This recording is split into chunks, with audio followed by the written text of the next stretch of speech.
Agnès Guillot, bonjour. Bonjour. Alors je montre le livre que vous avez co-écrit avec Jean-Arcadie Meyer, L'or vert, quand les plantes inspirent l'innovation, au CNRS Éditions. C'est un livre vraiment passionnant.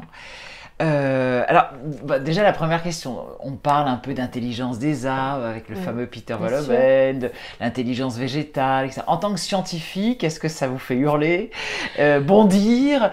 Non, ça ne me fait pas hurler ni bondir, mais il y a trop de connotations humaines. Quand on dit intelligence, on porte toujours l'intelligence des humains et on se dit non, mais pourquoi l'adresser aux animaux et aux plantes? Nous, je dis nous parce que nous sommes un groupe qui avons travaillé sur les animaux et en particulier les animaux artificiels, on préfère parler de capacité adaptative. C'est-à-dire que quand vous voulez survivre dans un environnement qui change tout le temps, comment trouver des solutions pour cet environnement qui est complètement mouvant. Donc ce sont des capacités d'adaptation à tout ce que vous voulez. Et avec cette définition-là, eh bien, tout le monde a une, entre guillemets, intelligence. Hein, c'est ce que disait Darwin. Un ancien, et puis quelqu'un qui s'appelait von Uexküll avec le monde des animaux, qui disait que chacun est complètement adapté à son environnement parce qu'il a trouvé comment, avec tous ses senseurs, c'est-à-dire ses sensations, avec ses capacités motrices, comment faire pour survivre et essayer d'avoir une descendance qui permet à l'espèce de se perpétuer. Voilà. Et alors c'est encore plus incroyable chez les plantes parce que comme elles ne peuvent pas bouger par rapport aux humains ou aux animaux, elles ont été obligées de développer des stratégies incroyables, quoi. Voilà. Et moi j'aime beaucoup une phrase du scientifique qui a vraiment révolutionné l'étude sur les plantes qui s'appelle Stefano Mancuso, qui dit qu'en fait les animaux fuient les problèmes. Les plantes ne les fuient pas puisqu'elles sont clouées au sol. Elles sont obligées d'essayer de trouver des solutions avec ce qu'elles ont. Donc effectivement, quand nous avons une alimentation qui est rare, nous allons ailleurs. Quand il y a une sécheresse, nous allons chercher autre chose.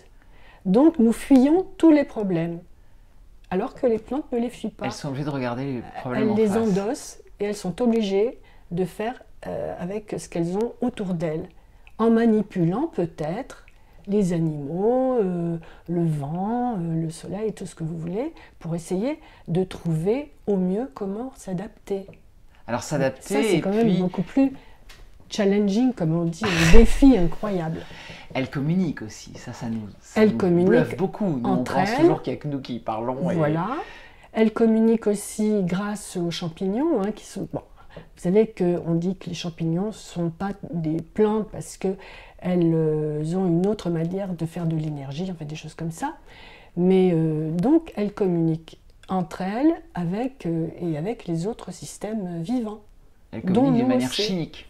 En fait. D'une manière chimique, d'une manière mécanique, voilà, et quelquefois c'est pour se protéger, quelquefois c'est défensif, quelquefois c'est pour coopérer, et c'est vraiment tous ces systèmes que l'on commence à découvrir et qui n'étaient que l'apanage des animaux à un moment donné, et là on s'aperçoit qu'il faut traiter les plantes comme des animaux. Elles se comportent, il y a un comportement végétal, comme il y a des comportements animaux. Et ça, c'est vraiment un état d'esprit complètement différent qui font que vous trouvez des choses que vous n'aviez même pas l'idée de trouver auparavant. Vous avez même un exemple incroyable, c'est d'une algue rouge qui brouille carrément la communication. Voilà, donc il y a une algue rouge qui s'appelle Delicea qui a trouvé le moyen de fabriquer des molécules qui s'appellent des furanones qui brouillent les signaux de communication entre les bactéries. Alors il faut savoir que quand les bactéries infectent quelqu'un, un animal, une plante ou tout ce que vous voulez, un humain, elles s'agglomèrent, donc elles se recrutent avec des signaux chimiques, elles s'appellent les unes les autres, entre gros guillemets bien entendu.